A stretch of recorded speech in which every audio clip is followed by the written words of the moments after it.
G'day, mate. What's your name? My name's Bev.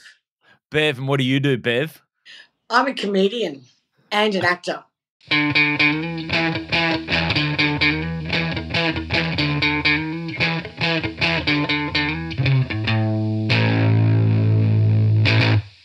Hello, welcome back to another episode of Crowdworkcast. My name's Andrew Barnett. Thanks so much for joining me. Great episode for you today. My guest, Bev Killick, actor, comedian, all-round good egg. Bev is an absolute champion. She was good enough to jump on the Zoom with me and have a chat. Now, just a couple of quick things. Given this was on Zoom, if you're watching this on YouTube, there are a couple of places where one or both of us are slightly out of sync sound-wise. I tried to fix it as best I could, but yeah, it is what it is in the end. But the content's all still there. The conversation's the main thing, so you'll enjoy that. Yeah, Bev is an absolute champion. If you ever get a chance to go see her live, definitely do that. Give her a follow. She's Bev Killick on Instagram. Her Facebook page, Bev Killick Comedian, is also there. Go have a look at that. You'll find out where she's playing. All her dates are on there. So give her a follow and go see her live. I cannot recommend that highly enough. If you're not following me already, please follow me on Instagram, TikTok, Facebook, wherever, Andrew Barnett Comedy. And if you're enjoying the show, please do like, subscribe, all that good stuff. And if you could see your way clear to giving us a nice little review, that'd be handy too. Other than that, enjoy this. This is my chat with Bev Killick. Yeah, I wondered about that because I just did a quick Google because I thought I'll check if there's anything else I want to talk to Bev about. And when I Google you, you come up straight in your Google search as an actor. Yeah, I like that. Do you like that? That's where I wanted to be. Little Bev thought that I would be an actor now. And it's true. It's come true.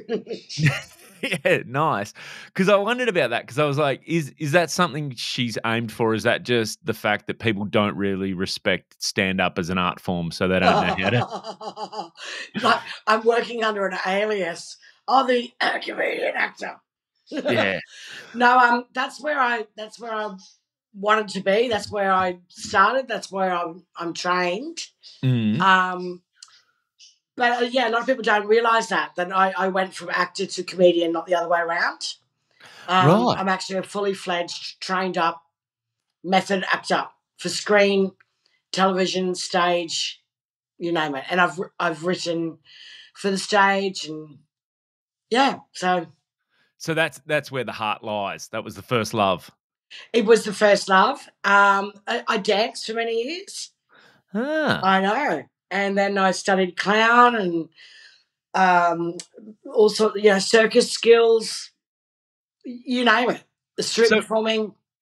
So let's go back to where did you grow up? Because I was thinking about this. I know you live in Melbourne, but I'm ignorant to your where you grew up, where your background, how you got involved in all of this. I grew up in Townsville, North Queensland.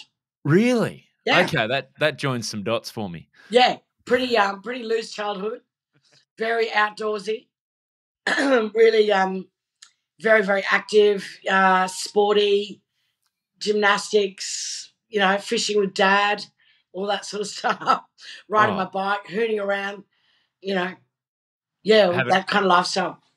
So when did the acting bug hit? Was that a thing when you were at school, or did that come later?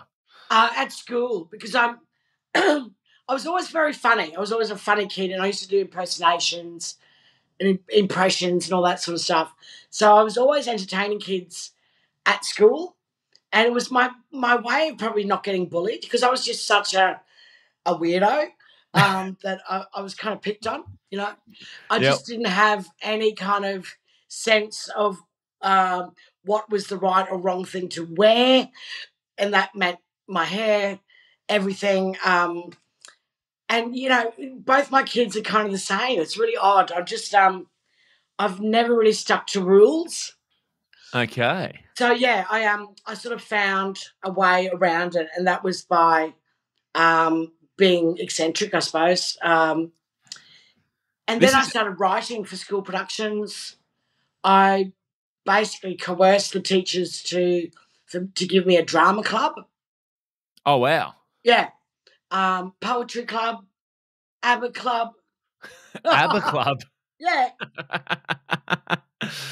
Wow.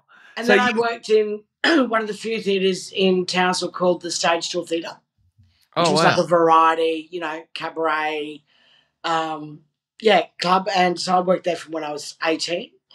And then I went to Performing Arts College Oh, where was that? in Townsville. In Yeah. Townsville. And it was all very European. Jean-Pierre Vos from Holland was brought over, and it was all very avant-garde theatre. And here I am working at this theatre restaurant at night and going to this uni during the day. It was all very crazy. Well, when people think of Townsville, they often think avant-garde theatre. So Like I'm doing shows in the evening called Bonza, You Beauty, and things like that, and then studying, how to, like nude theatre. I was doing theatre in the raw, being nude, rolling around in paint. oh, man. Pretty nuts. That's not what I didn't even realise Townsville would have had that sort of a Exactly. scene or that sort of education facility. Because, I mean, Townsville, for people probably who don't know Australia, don't know, how would you describe Townsville as terms of It's really kind of, I don't know. There's so many parts to it. Mm, There are so many parts, but it's tropical. yeah. I mean, it's really great place to bring up your kids. Well, it was when I was there. Very family oriented. There's a beautiful island that takes you 15 minutes to get to. That is absolutely stunning, like world stunning. Um, it can be really laid back, like I mean, you can still hear the Townsville in me. Yes. It's very laid back. There's so many pubs. There's a real pub culture. Hooning, just loud and fun. Lots of And nightclubs avant-garde theatre. and avant-garde theatre. But there is a real alternative music in Townsville as well. A lot of alternative rock bands came out of Townsville. It's a crazy little town. Because it's not it's not a big place, but it's also not, especially for that area. It's sort of the big place in the area. So Yeah, I suppose if you're growing up in northern Queensland in sort of rural settings, that'd be the first place you're drawn to if you are leaning towards, oh, I want to get into the arts, I want to get into yeah, alternate that's sort of right. stuff. But I had nowhere else to go. I'd sort of, did all the theatre companies. I was with Dance North. I was with North Queensland Theatre. All the rest of it. I did all these little ads and things, and I just wanted to get out, basically. Was there some amateur theatre in the in the high school years? Did you get involved in any of that Oh sort God, of? yeah. I was What, involved in everything, and my mum was a dressmaker, so she used to make all the costumes. oh, nice. Yeah, What sort of productions are we talking? Anything? I was in Bugsy Malone. I was in Chicago.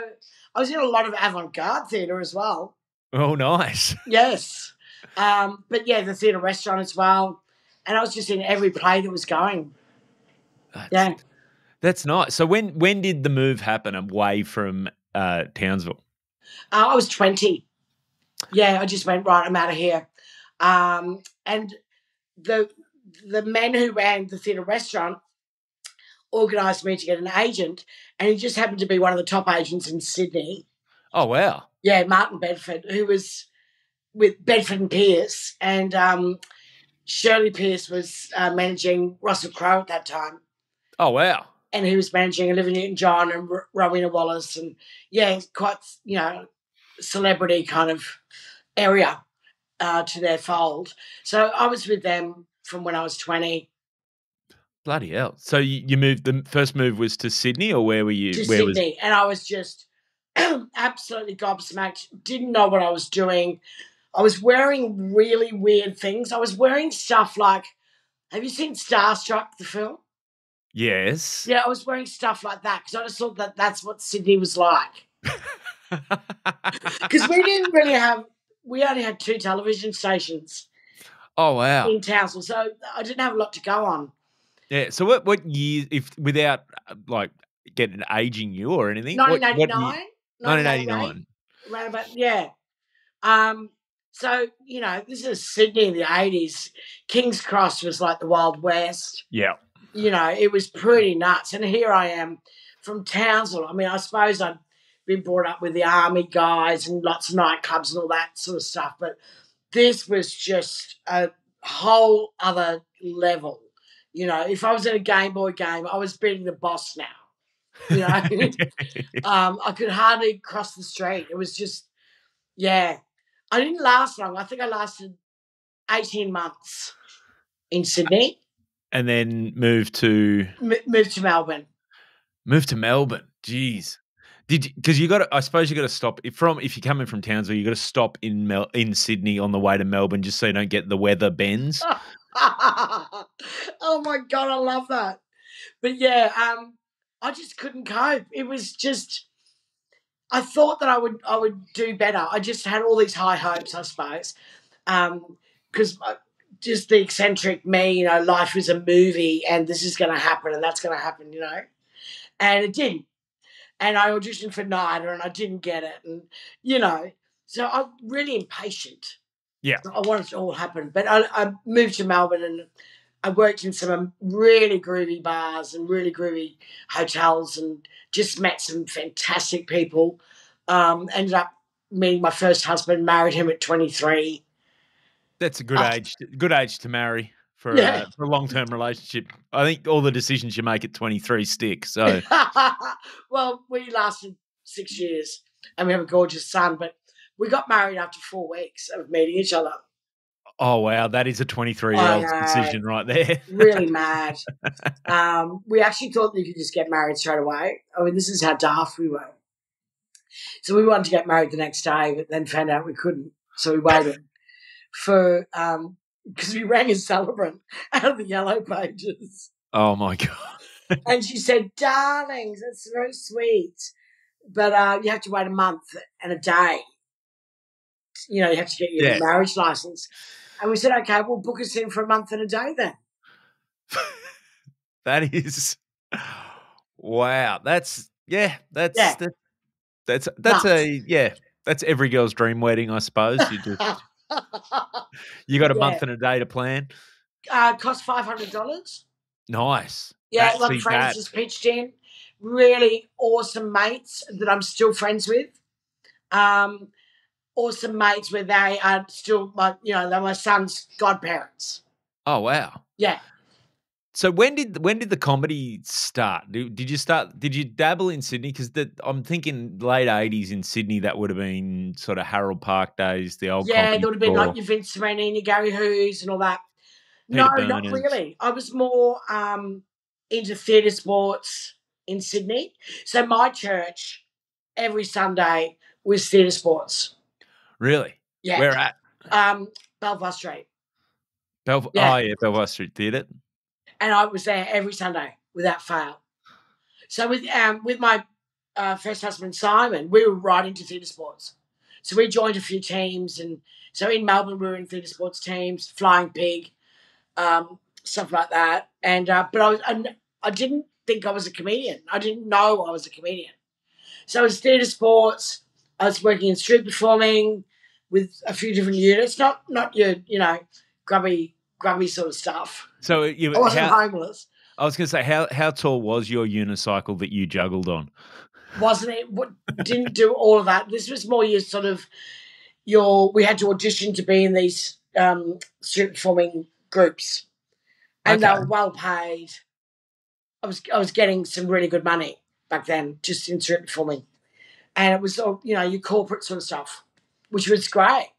Yeah, nice. And clowning as well. I was a professional clown, so I'd studied clowning as well. And and we lived in a fantastic place in St Kilda, and it was just, I was the real matriarch of all the clowns, and it was fun. We had, street performers over, and half of them were from England. I developed an accent. My first husband's English. So she's like, "Hey, you going? You're right. Lovely job there." So was there anyone kicking around in those days in the theatre sports and that like you're still performing now, or are you the Oh, what's his name? Russell, redhead. Yeah, Russell. Yeah, there was. Jenny McLeod was one of the first people that I met here. Oh wow. Yeah, she was doing theatre sports. It wasn't really until I split up with my husband that I just sort of went, I might go down to these pubs that he's been going to, because I wasn't really drinking back then. I know. Okay, right. Yeah. Wasn't a big drinker at all. And I was raising my son on my own, so of course I just wasn't doing that kind of thing. Mm. So going to a pub on a Sunday for me was very kind of weird. It wasn't my vibe. So I went down to the SB to check it all out and just went, wow, what is this? I really like this.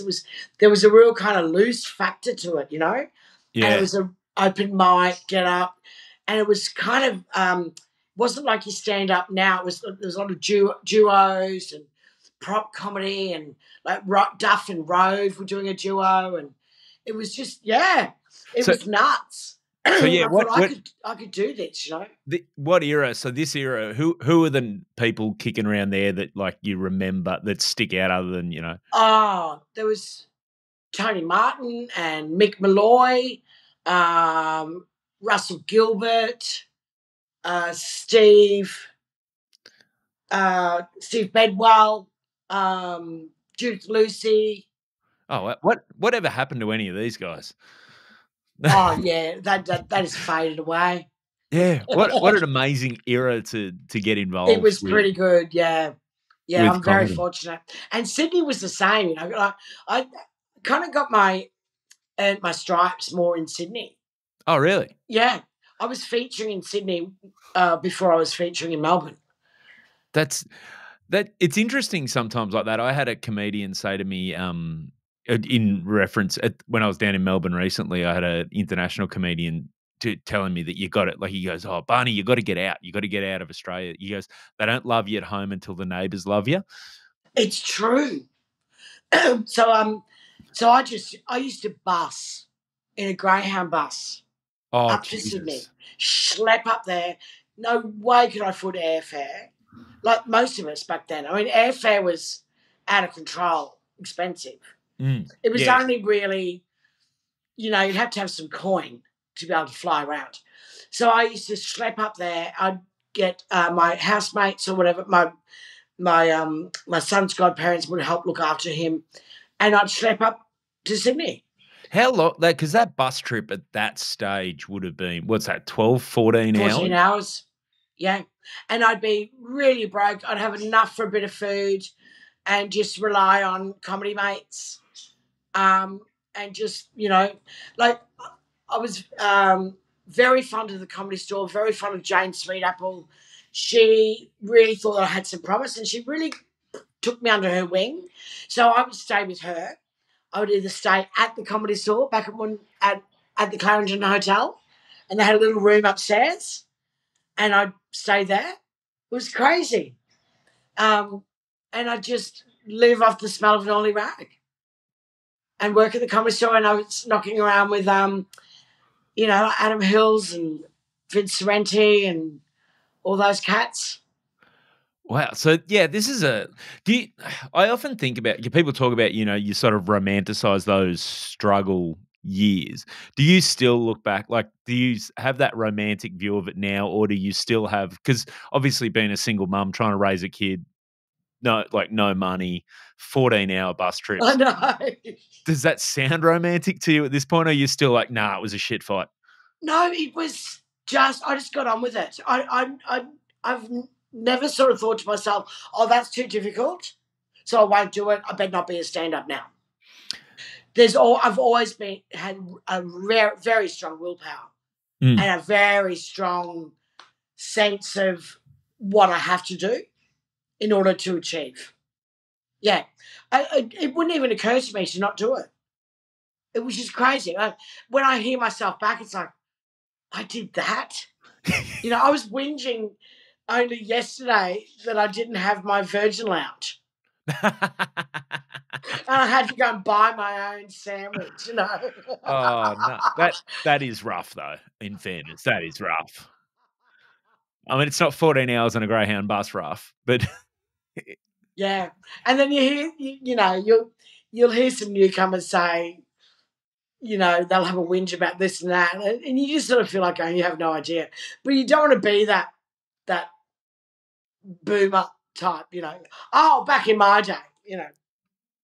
yeah, that is, I think that's that you need to be able to have that context for people, but also you don't wanna sound like what those people sounded like to you when Yeah. you know what I mean? Like, it's hard to say, Yeah. "Oh, yeah, things have changed." How much has the scene changed in the so you sort of start in the sort of late '80s, early '90s, you're No, around that time? I started stand up close to like 99, 2000. Okay, so Yeah. how much has it changed It is just just phenomenal. Phenomenal, the change. It's like in 25 years, it's changed that much. Like, it is mind blowing. I just had to shut up and get on with it, Mm, and that real feminist in me, and that really like loud, demonstrative, um, you know, a person that would argue the point had to just shut up because I didn't want to rock the boat. I wanted to get the gig. I didn't want to be put over there like too hard basket, don't employ her, you know. But there were some women in the industry that really looked after me. mm. And I'll never forget them. And some blokes that really looked after me as well. They would made sure I got home from the gig okay, made sure I got to the gig okay, put me on the gig, just helped get me some stagecraft.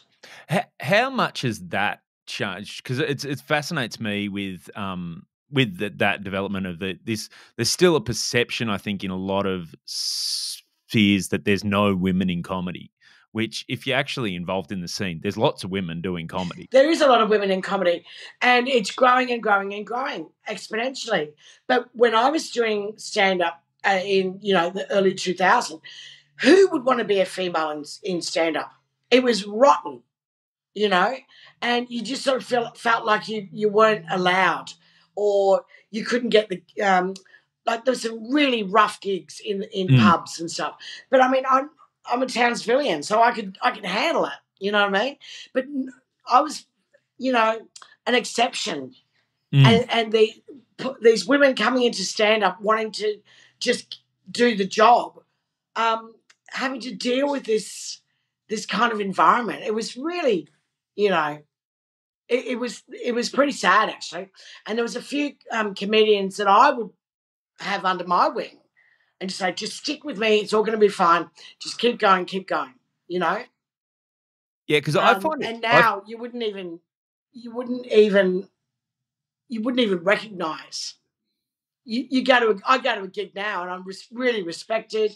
People are looking after how I'm getting home from the gig. It's just a given, you know. Mm. It's interesting because you like. I'm thinking about that. Like, I have trouble picturing modern day Bev being intimidated. No, yeah, I'm not. Because and that's the thing. But then that's sort of how it should be. You can go into any situation, and it shouldn't matter male female. But that Yeah, wasn't. I don't think, and I think and this is it's hard for me to tell because it's not like I'm taking it from my perspective, but it doesn't seem as bad as it probably was then. no, no way, nowhere near. I mean, there wasn't even a whole lot of homosexual comedians, different races. It was really, not it just wasn't very, I don't know, Wasn't as inclusive. not as inclusive, not a whole lot of multicultural acts on. Yeah, it's crazy how much it's changed, but I'm so thankful for that.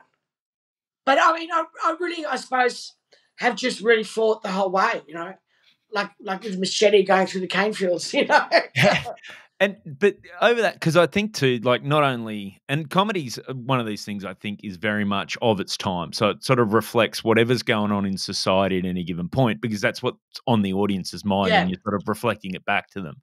How much has your material or your approach to the way you do jokes changed over that time? Do you feel you get to be more you now than you I were then, or refuse to change. I like that. Yeah, it's interesting. Like I really didn't get the tally spots and all that sort of thing way back because I was deemed rude. But in terms of how I am today, it's not that much different. But it's all very accepted now for a woman to swear or talk about those subject materials that you wouldn't back then. But I've never really sort of changed. I haven't really changed a whole lot. I think just the world of comedy has just changed around me, and I'm just still sitting there. But I'm much more allowed in. Does that make sense? Yeah, yeah. Yeah, it's It's weird. sort of you don't have to. Not that you ever really had to bend to be you, but you now are more accepted to. It's not you don't get excluded for being you. That's right. And I get the tally spots, and I get this and that now. Whereas I just sort of, yeah, I just refused to be, an sexually clean comedian in order to get the job. Yeah. And then, I'd get gigs like doing the support act for Puppetry of the Penis because of my material. Now, how was that? So, what year are we talking there? Because Puppetry of the Penis strikes me as a very, it's a particular crowd that are Yeah, coming out. So, yeah. in particular, to have That would have been about 2005, 2006. I started with them, and but I've only ever done the Australian runs. Mm. But yeah, there is mostly women that come, and they just really wanted female comedians that could just really get them feeling a bit relaxed about it. Some of them are not quite sure, so I'd come out all guns blazing, like, yeah, you had to see some cock, just get them chilled out a bit, and that really sort of helped really earn my stripes and Mm. get my stage time up. I mean, traveling around Australia, all different kinds of towns and cities, in the back and beyond for nearly 18 years. I mean, how cool's that? That it is one of the joys of the job is you do get to travel to places that Yeah, people don't always get to go. yeah. And even like I was thinking about a couple of weeks ago, I did I flew up, we did a gig at Daly River for a barramundi fishing tournament, Awesome. which was fantastic fun. But it Yeah, was the other thing too is I was getting shown through a part of the Northern Territory by people who live there and taken out on the boat to fish. Like it yeah, might be the kind of place you might come through and visit, but yeah. you're not getting that. This is the locals showing you their Yeah, backyard the country feeling. hospitality is Yeah. amazing. I mean, I've never take this sort of stuff for granted, and every time I'm back in a new town, even when I work on the ships and I'm back to that same island that I've been to 20 times over, I refuse to take it for granted. There's always a new experience to be had. I mean, I did Kununurra a couple of years back with Steph Tissell, Oh, and we wow. just had such a great time. We were taken out on these boats and unbelievable adventure. That's one of the fun parts of it. If you are open to that sort of stuff, often when you're going on these trips, the people wanna show you their. Yeah, they do. They want to take you out. They want to feed you, which is what I used to be that person in Townsville. When there was a celebrity that would come through town, I would be the person to look after them, which Ah, is, yeah. And now it's the other way around, it's now great. now you're getting looked after. Where would you say, like, where sticks out as an amazing place you've got to go that outside of performing you just wouldn't have got to ever I experience? reckon the Solomon Islands with peacekeeping uh, with the Defence Force, Australian ADF, Yeah. that was amazing.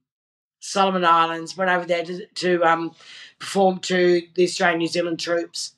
And we performed in a prison as well. We performed on these really rugged landscapes. We had to helicopter over into these mountains. Unbelievable. And I went with the Screaming Jets. Oh, wow. I mean, unbelievable, really. That And is it's still it still blows my mind that I went and did that. that's I love the idea of you and the Screaming Jets. We got along so well. Well, also on the piss, I don't know which one you'd be like, "Oh, she sounds like a Screaming Jet. This is amazing." So much fun, unbelievable. And we were in a private jet.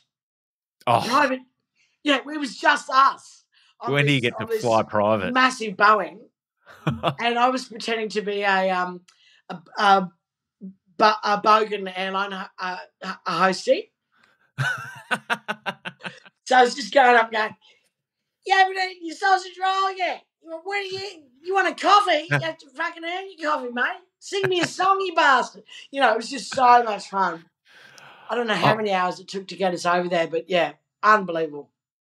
yeah, that's a crazy experience that, yeah, like I said, you just probably wouldn't, and that's not the kind of things like when you were the 19, 20-year-old leaving Townsville going, "I'm gonna go Bev's gonna go make in the world." They're not the kind of things I suppose you're really thinking of. No, no. But these are you're creating these amazing memories, you Mm. know.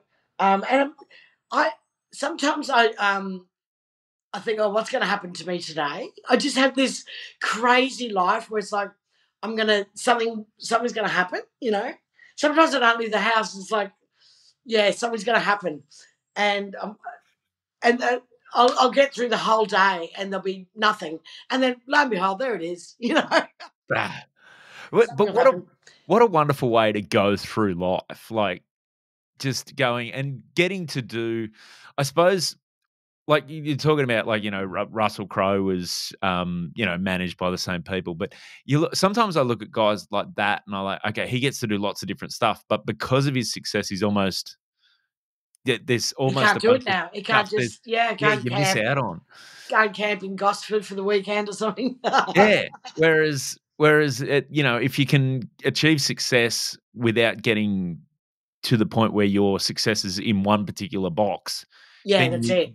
you still have all these other opportunities It's open to you. unbelievable. Like I get to work with animators. I get to work with on voiceover. Get to work in some writing occasionally. You know, it's wonderful experience. I'm a mentor as well when I really feel I want to. I don't have to, but if I'm asked very very nicely, I will pick up someone occasionally and just work with them. And I won't tell you who because I don't want to give it away. And please don't ask me if you out Oh, there go. I will get back to I'll mentors. just guess it's Aaron Chen, isn't it? But there's yeah. So I do all sorts of things. Um, But yeah, and the acting stuff, I'm so incredibly grateful of where that is that for me right now. I'm really having a wonderful time creatively. Yeah. and I think that's when you don't realize what you were dreaming of as the 20-year-old No, is actually the creative outlet is the that's it. satisfying part rather than like the textbook Hollywood success that you're Yeah, envisioning at that that's right. stage. You've got to allow yourself to just go off on a few tangents here and there. I've had to just let go and just go. That doesn't matter. I'm not going to aim at that anymore. It can go now because I'm sick of it. Yeah. I push for as long as possible, and then just go. I've had enough of that. If it really, is starting to irritate me and depress me, then I just have to let it go. And when I met Tony, my current husband, I call him, keeps him on his toes. Who's a Uh, lovely man, by the way. well, he was. I was really like, oh, but I want to do this, and I'm not allowed in there. I'm not allowed in there. And he said, just just go around, just keep being you. They will come to you eventually. And that's exactly what's happened, you know? I just stopped pushing. Isn't that's an amazing, like, that shows that he's a good partner for you in that Yeah, he sees you for what your value is, that's not only right. as a person, but creative value, and you go, "No, no, don't change this to try and fit That's some it. box you think that people want you in. That's right. Just keep going, and then the right box will come Yeah, along." exactly.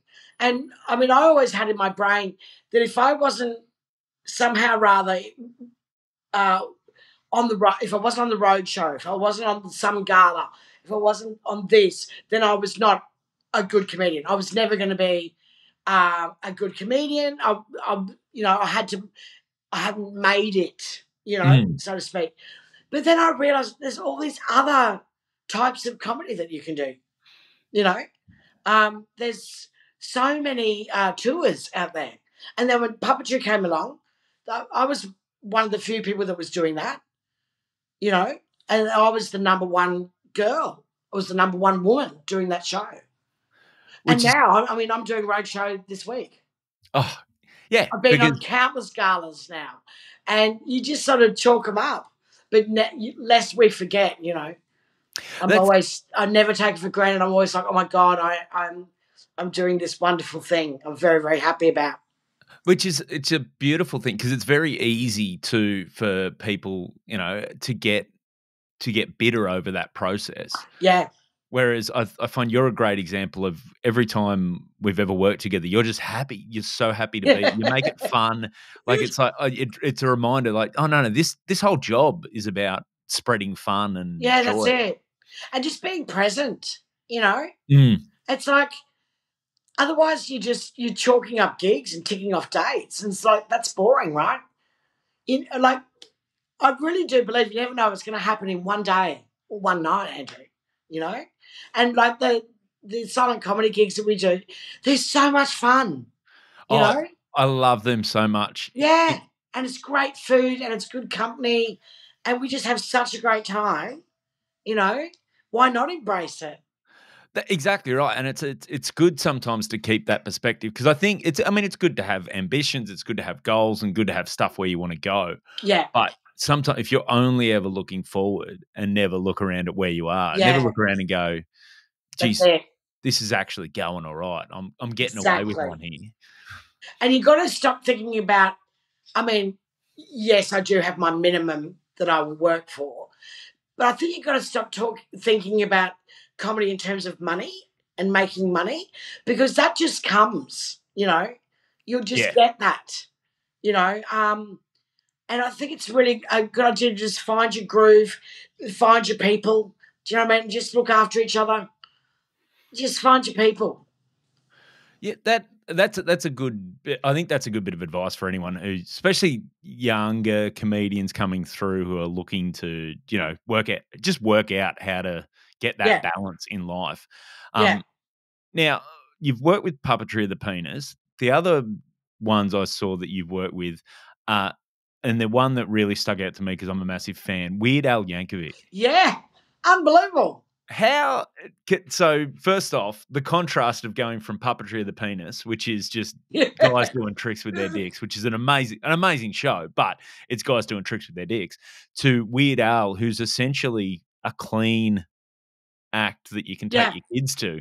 How how did that transition, like, go, and how did that go Well, in your brain? they Weird Al and you know the producers they need to have a certain amount of Australian content, like Mhm. employ the the the crew either need to be Australian or a support act.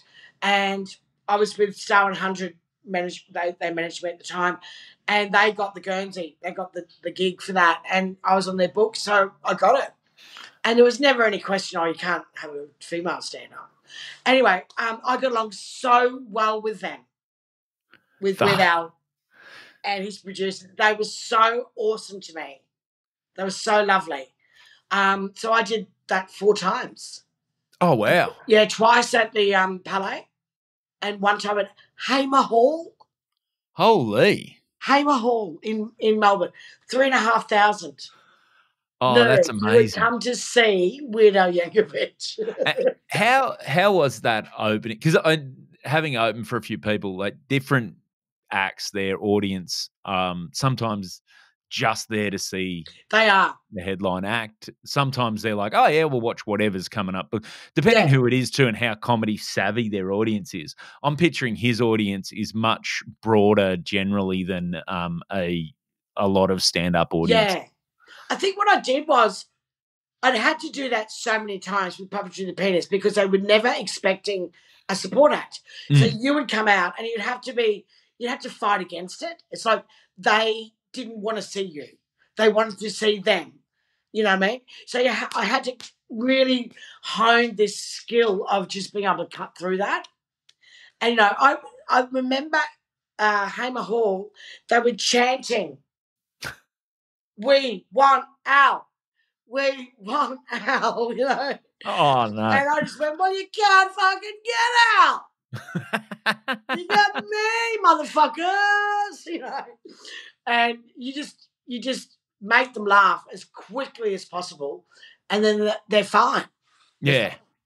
That's, yeah, that's an interesting because it's an interesting skill to try and learn how to cut through that Yeah.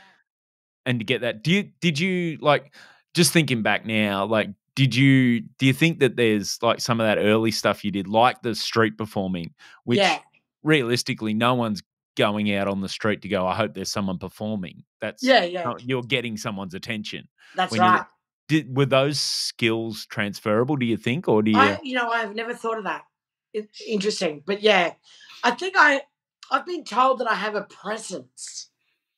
Whatever. Oh, Yeah. you do? And an energy, I think, where I'm approachable or I mean, I'm not going out going, look at me. You know what I mean? But I just do have a certain je ne sais quoi. I don't know. You know what I think Where it I'm not is? embarrassed about what I'm doing. I So I bring them along for the ride. Yeah. I think you're also very like, you, are someone when you encounter you in person, you're someone who's just very engaged, like, in terms of like, talk about being present just in the moment. Yeah. That is how you are, like, how you tend to be, like, you'll Yeah. chat to someone, you've got their attention, you're interested, you're engaged, you're Yeah. which people I think are a lot of the time drawn to that, like this because I think a lot of especially now with headphones and all that sort of stuff, people walk around sort of half engaged in the Yeah, world. it's true, isn't it? Um, I think also it's like I think people tell me a lot of their stuff because I do look like I give a shit. So I get a lot of goss. Yeah. Um, yeah, but I think I think that's a personality trait of a good comedian. I think to be able to focus and be interested in the world around them. Well, I think too, like, depending what you write about, a lot of it is, if you're not paying attention to the world, how are you making the observations Exactly. that you talk about? Yeah. You just stick to this comedy that you started with. Otherwise, Yeah. so I'm just going to stick to that the rest of my life because I couldn't be stuffed. But yeah, you do have to be part of the world, don't you? I think. No, I 100%.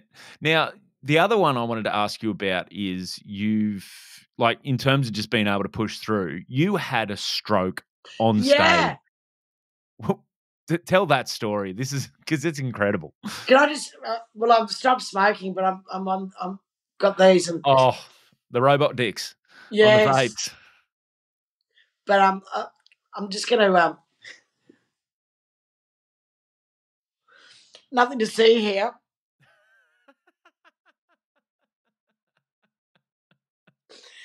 But yeah, I gave up smoking after 40 years. Very, very difficult, but it was a case of have to. I was actually on stage um, with this was just like we were just starting to get out and about with comedy again, and instead of a road show, they were doing like going to different theatres around Melbourne. So it was on one of those. I think I was in oh god, can't even remember the suburb, but it was a real outer suburb of Melbourne. And I didn't feel quite right in the car on the way to the gig. I was trying to say something and just tripping over my words a bit. Okay. I thought I must be tired or something's weird, or I'd go to say something and 3 words would fall out of my mouth. It was really odd. And I was just shook it off. I remember ringing Tony and he said, "You'll be okay, just do a bit of a warm-up." So I was doing all that. And I hadn't really run through my material in my brain or anything because I don't need to, right? Mm. Anyway, I got up on stage and nothing came out right. It was like I would try to say a word and it wouldn't even form in my mouth. It was the strangest thing. So, like, it's like your brain's disconnected from your My mouth. brain, and the language area of my brain, that's where the stroke happened. The creative and language area of my brain Oh, geez. was ignited because I was in that zone on stage. So if I was at home, it would have been a completely different kind of stroke. But because that's what was firing, that's where it happened. Wow. That's crazy. I know. So I was speaking like gobbledygook. Like,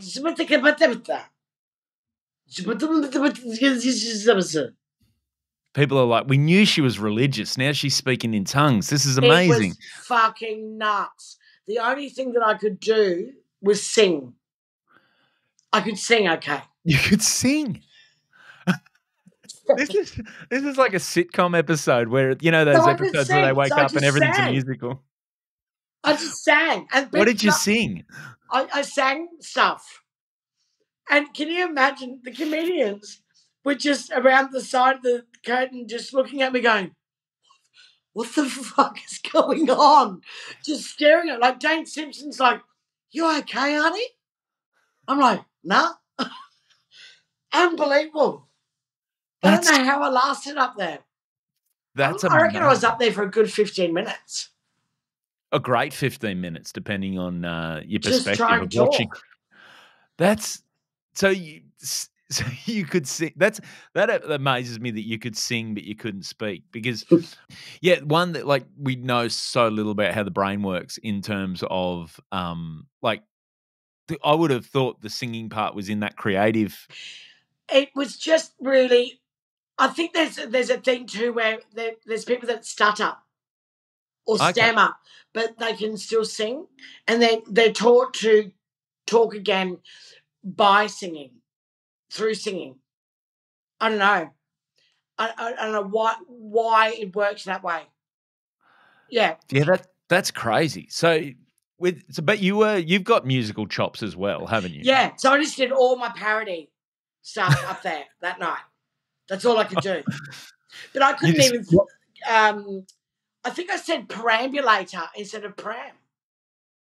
Perambulator. I couldn't think of the right word for a thing that you push along your kid in, and my brain just said perambulator. So I was thinking of all the long, strange words for different objects. Yeah, nuts. The comedians are like, Bev's gone back to her clowning days. It was nuts. And then, because the ambulance is called, and I'm joking around with them, not thinking that I'd had a stroke on stage. You know, no one knew what to think. And I actually said, and Annie Louie, I had a chat with her recently. She said it was so nuts. I'm sitting just near the ambulance in a wheelchair, and I said, "Oh, I'm just going to have one more fag before I get in the ambulance." So I've got this bottle of Chardonnay and a fag in my hand in a wheelchair, going, "Yeah, wait me a minute." The ambos are going, we have no idea what could have caused this. That's incredible. Mate. But you're off the darts now, which is good. Off the darts. I keep the drinking to, a few nights here and there. I don't, get over involved anymore. Yeah. And I say no to, I don't go to everything I'm invited to. Which is, Yeah, that's another hard skill to learn, I think. Yeah, it is because I used to get that whole FOMO sort of thing. Like during the comedy festival this year, I didn't go to any. I didn't go to the hubs at all. Yeah, just didn't, and I Which feel is better for it. Yeah, I think there's because I think that the flip side of that enjoying life and wanting to engage with everyone is sometimes you can want to be in those situations all the time because that's That's right. you feed off that. But then I think there's a skill to learning, okay, that just stick to the quality rather than the That's quantity right. of all that But stuff. also, I mean, I'm approaching 60 now. There's things you Oh, just can't do anymore. You know? is Isn't that the worst part about aging is realizing it does actually because everyone tells you it catches up with you. You watch your parents, you watch God, yeah. whatever, and it all catches up with you. And then, but there's a part of that young brain that is like, well, it catches up with them. It's not going to Yeah, catch up with I'm me. different. I'm Yeah, yeah, totally different, mate. Yeah. I'm yeah. just gonna smoke and drink until I have a stroke. But I'm very, very fortunate that I'm not affected. Mm. Like the stroke hasn't fully affected me. I mean, there's some things. Like I actually dribble in the night, like a like Oh wow. like an 80-year-old, like a 90-year-old. Oh, You know, I'll wake up and there's just all this dribble. Like I get Tony really must be relaxed in my so. mouth. Tony must be so happy. It's like the Chihuahua dribbles, I dribble. Oh, hey mate, we are getting close to time. You've been very generous with your time, but Well, 50 minutes. Oh my yeah, God. Okay. mate, just flies. But so a couple of things. If like obviously you seem very happy with your creative outlet at the moment. What do you think the perfect blend for you in terms of writing, acting, um, like performing, Yeah. getting to do stand up, all that sort of stuff? Where does that balance fit for you at the moment going? If I could say, okay, Bev, you know, your management have mapped out your perfect 12 months of a Yeah. career. What does that look like? What sort of stuff are you working on? I really love doing sketch comedy. Yeah. Nice. Like donning different characters, you know. I've always loved that and always wondered why I haven't got more of that. You know, I do I do work for Sportsbet Yep. for their content, but I don't do gambling ads per se, but I do characters, you know. So Yes. I love all that. But I think my perfect 12 months would be a sitcom that I've written. I've already got it ready to go. And to just be doing that as me, the character is me in this sitcom. It's called Crummy Mummy. Um, I've written it with Sam Barry. And we met on a tour, and we just got alongside. We're unlikely mates, don't you reckon? Sam and I. Y- yes and no, because on the face of it, because he's very erudite and writer, and He is so hilarious.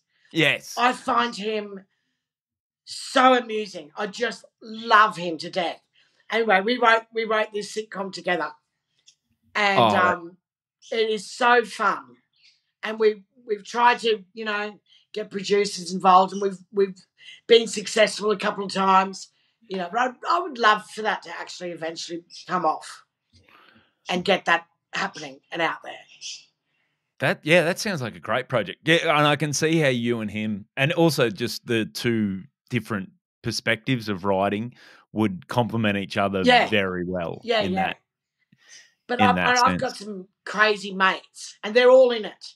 And then I've got the crazy comedians and the super, and I've got everyone's in it. And then I've got, it's based around my life, and the husband that's always there to help. You know, always there to put out the danger signs. Always there The to sort happy of warrior. tone me down, pull me into line. So it's all that, and it's me working on ships as well. It's me with my gay family and me with all my different families that I have. It's all in there.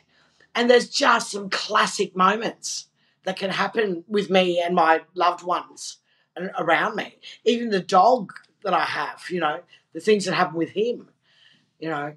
So yeah, That's what I want to do. So I'm going Well, to put that out into the universe. Well, here's hoping that happens because that sounds like something, and we need more good Australian comedy content, and that Exactly. sounds exactly So like. basically, this sitcom is and this actually happened in real life. My son wanted to leave home, but we didn't think that he was quite old enough and mature enough. So I bought him a caravan, and he lived about 10, 10 centimeters. He moved 10 centimeters out of home. Just put the caravan in the driveway. It was Oh, hilarious. wow. That's the greatest too because he probably thought, "I wanna move out of home so I can bring partners home and, pick up and do whatever." And then you realize you've actually downgraded him because there's not many people that'll go, "Yeah, I'll go home with you." "Oh, you live in a caravan park in your mum's driveway?" Yeah, yeah. It was Yeah, no. hilarious. I was always in the caravan just hanging out with his mates. So super cool. Oh, well, that sounds great. Now, the other thing I want is because you are somewhat of a mentor, if you really like people, if there are a few newer comedians that I know listen to this podcast, and particularly if there's female comedians or it doesn't have to be female comedians, but any comedians starting out, what's the couple of bits of advice you wish you'd got early that you'd give? Yeah. I just say don't just don't have a massive long end game in your brain, because you never know what's going to happen in between. Just maybe map out your year, um, not necessarily where you want to see yourself in 10 years, because there's a lot of work that you've got to do. So just concentrate on the stage time, on your stage time, and work on the comedy. Work on the comedy. The rest will follow. Work hard on your comedy. Mate, And that's don't, brown nosing and schmoozing and all that, it's not going to get you the gig. At the end of the day, you've got to have the comedy to fall back on, because those promoters and whatever, they'll move on. And if you haven't got the comedy to back yourself up, that's get some that writing teams together. Get together with mates and do writing days. That's great advice, I think, not just for any comedians, like, just, one, work on have your craft sorted, make Yeah, that your number one thing, and two, just, yeah, like, I do like that idea, and there's a few comedians around, like, I look at people like you, I look at people like Tahir, I mean, yeah, that everything your choices aren't as much like a career goal based as what interests me, what choices am I making to yeah, where do I want to go creatively? What that looks like fun, I'll do that. And I think that's a much more satisfying way to build a career. yeah, yeah. But I mean, I would really start thinking about honing the actual stand up craft, the craft of stand up, the art form of stand up. Because from that seed, so many other shoots, there's so many offshoots from that. Do you know what I mean? But just really focus on that one area for a while and just see where it can get you. That's fantastic advice, mate. Thank you so much for Thanks, doing Henry. this. Thanks, Barn. Yeah, it's been a lot of fun. Hopefully, you and I will get to catch up in person at a gig soon. We don't Yeah. get to cross paths enough, but mate, thanks so much for doing this. It's been a pleasure. Thank you. Oh, before we go though, I do need to ask you, where can people find you? Plug whatever you want to plug. My BSB is 06. No. I'm doing the roadshow, Victoria leg. I'm doing where else am I doing? Jeez, Hamilton Island. I've got Byron Oh, Comedy Festival coming up. lovely. Brisbane Comedy Festival coming up. All sorts of things. I'm And all actually those going. dates. Where am I going? No, I can't say that one. But Ooh. yeah, Jim Jeffries and Friends. I'm doing that. That'll be on telly soon. Oh, nice. Yeah. But yeah, Mate, just go on my Facebook page if you want to come to a live gig. I put all my live gigs up there. So and that's just Bev Killick on Facebook. yeah. Excellent, mate. I can't recommend that highly enough. Get along to see Bev, mate. Thanks so much for doing Thank this. you. Appreciate it. Cheers.